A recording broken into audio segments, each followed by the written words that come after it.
दोस्तों, आज की कहानी है ऐसे रिश्तेदारों के लिए तो मेरी सास ही काफी है। दोस्तों, कहानी शुरू करने से पहले अगर हमारे चैनल को सब्सक्राइब नहीं किया हो तो कर लीजिए ताकि आपके पास पहुंचे हर रोज नया वीडियो। आजा भैया, अंदर आ। बहुत दिनों बाद आया। कैसा है? बस सब ठीक ठाक है दीदी। रुक, मैं चाय बनाकर लाती हूँ। अरे तू क्यों बना रही चाय? अब तो बहू आ गई तो जैसे मेरा बेटा वैसी मेरी बहू। अपनी नौकरी में व्यवस्थित सही है कहते हुए मधुरिमा की सास लता जी के भैया लंदन जी टीवी देखने लगे। बहुत दिनों में आए थे तो सोचे 2-4 दिन रुकते चले। सो रुके। मधुरिमा जी नौकरी करती थी तो सुबह लता जी को अपने बेटा बहू का टिफिन तैयार करती, उनके बच्चों को रखती और हंसती मुस्कुराती रहती। मधुरमा के ससुर जी अभी कुछ 6 महीने पहले ही चल बसे थे, मगर वो भी दोनों बेटा बहू को बहुत मानते थे, जिसे देख लंदन को आश्चर्य होता। अक्सर उनके भड़काते आ जाता। आज जब मधुरिमा अपनी वर्क फ्रॉम होम मीटिंग खत्म कर जैसी फटाफट से शाम की चाय लेकर आई तो ललन जी देखते बोले, दीदी ये क्या? बहू ना सर पर दुपट्टा रखे, नए सूट पहने, वो जीन्स बुशर्ट में घूमे, कोनो लाज शर्म आवे नहीं? क्यों तू आज पहली बार देख रहे बहू को? जब मुझे और उसके ससुर जी को कोई परेशानी नहीं हुई तो तुझे क्या करना है? लदन जी का मुंह छोटा सा हो गया। अगले दिन मधुरिमा को बहुत जरूरी ऑफिस जाना पड़ा। रात को 1 बजे घर आए तो आते आते जब मधुरमा जी घर आई तो सास मधुरमा रीमा के लिए एक कप चाय पकड़ाते बोले, आज लगता मेरी बहू बहुत थक गई, ले अदरक वाली चाय पी ले, सारी थकान उतर जाएगी तेरी। जिसे देख ललन जी फिर सीधे बोले, अरे राम दीदी, क्या गजब जमाना आ गया। एक तो बहुत देर से आई, ऊपर से आप भगत दीदी अपने पाँव पर खुद ही कुल्हाड़ी मार रही। कम से कम कपड़े के लिए नहीं बोलती, समय के लिए तो बोला कर। क्यों ललन, मेरा बेटा भी तो देर से आता है तो नौकरी में देर सबेर तो हो जाती है। तब नौकरी किसी तरह का पुरुष महिला में भेद नहीं करती, तो बहुत देर से आए तो हमें क्यों मत भेद करना चाहिए? बता रही आप भगत, क्या जब मेरी बेटी आती है तो उसे भी तो मैं पानी ला कर देती हूँ, तो मेरी बहू को क्यों नहीं दे सकती? सिर्फ इसलिए कि वो मेरी बहू है, मगर बेटी और बेटे से ज्यादा तो बहू ही रहती है मेरे पास, कहते लता जी मुस्कुराने लगी। ललन जी झेप गए, मगर मन सोचे जा रहा था कि कैसे दीदी को भड़काए जाए। यही सोचकर उन्होंने बेटा बहू को भड़काना शुरू किया। जब सब सही पर बैठे तो जगह और माहौल देखकर सोचे यही सही समय लंदन भड़काना चालू कर। सोचते बोले, अरे मधुरिमा बेटा, इतना कमाती हो, टीवी एक ही लगा रखा, तुमने क्यों नहीं 2 लगा लो? तुम अपने कार्यक्रम देखो, दीदी अपनी देखेगी। लता जी ललन का मुंह देखने लगी। रूपेश मधुरमा के पति बोले, हाँ मामा जी, बस वो भी लगवा ले। नहीं मामा जी, टीवी तो एक ही रहेगा इस घर में।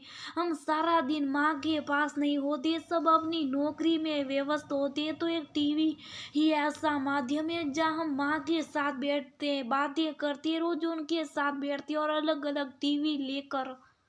मैं अपनी अपनी जिंदगी नहीं जीनी, हम सब साथ में हैं। जब माँ ने कोई पर्दा नहीं रखा है, बिल्कुल मायके जैसा माहौल दिया है, तो टीवी अलग क्यों लगाए? रूपेश की बात बीच में काटते मधुरमा मुस्कुराते बोली। मधुरिमा का जवाब सुन लता जी की आंखें खुशी से सलग गई। ललन जी एक बार और पासा फिर उल्टा पड़ गया। अब ललन जी खिसिया कर सबके सामने लता जी से बोले, अरे टीवी तो है, कहीं भी लगाओ, भला बहू अपनी तनख्वाह क्यों खर्च करेगी इस घर के लिए? ये सुन रूपेश गुस्से से खड़ा हुआ तो मधुरमा ने हाथ पकड़ उसे रोक लिया। तभी बहू क्या अपने लिए कमाती हैं? नहीं ललन, यही तो तुम जैसे लोगों की सबसे बड़ी गलत फहमी है। बेटा अपनी कमाई इस घर में लगाए तो बहू भी अपनी कमाई इसी घर में लगाती है। अगर हम सबसे सल्ता कुछ अपने लिए नहीं रखती, हर जगह जाते मुझे साथ ले जाते कोई 2 4 बार। जब ऐसी प्राइवेट पार्टी होती हैं तो अकेले चले जाते, मुझे क्यों आपत्ति करना? बेटे बहू की अपनी भी प्राइवेसी है।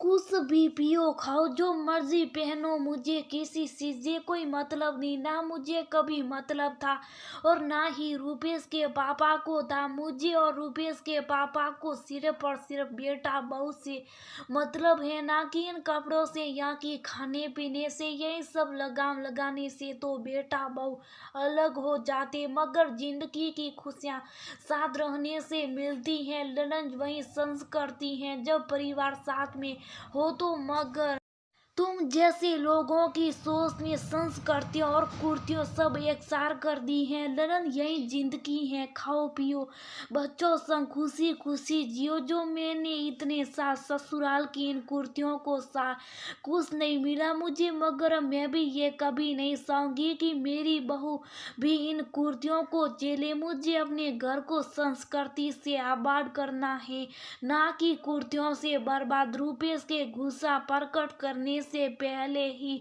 लता जी जोर से बोल पड़ी, मगर दीदी मैं तो बस देख भाई बस बस कुछ नहीं। आगे से अगर हमारे घर आना हो तो अपनी दिमागी घटिया कुर्तियों को समाप्त कर आना, वरना तुम्हें आने की कोई जरूरत नहीं। हमें ऐसे रिश्तेदारों की बिल्कुल भी जरूरत नहीं।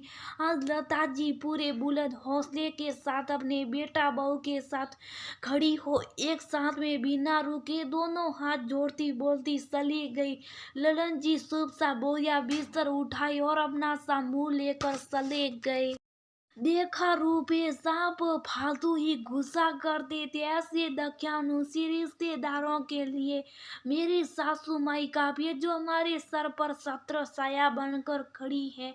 हमारे घर की एकता कोई अंकल बंगल वालों का तो क्या कोई रिश्तेदार आंख भी नहीं दिखा सकता?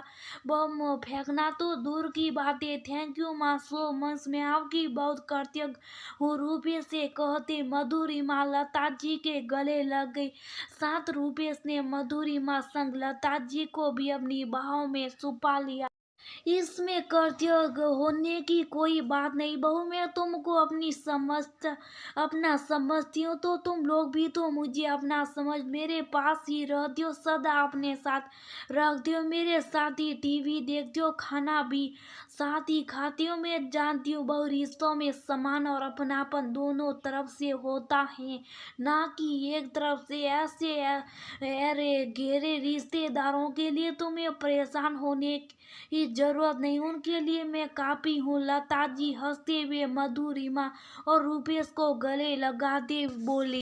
दोस्तों जिस घर में सास ससुर समय अनुसार ढल जाते और बेटा बहू के साथ रज बज जाते, दकियोनुसी कुर्तियों से बाहर निकल आते और शादी बुलंद हौसलों के साथ लोगों को मुंह तोड़ जवाब दे देते, सही मानों से सच्चे संस्कार और सच्ची संस्कृति वही परपति एकटा प्यार देखने को वही मिलता है। ये परंपरा के नाम पर कुर्तियों को ढाल पीटने वाले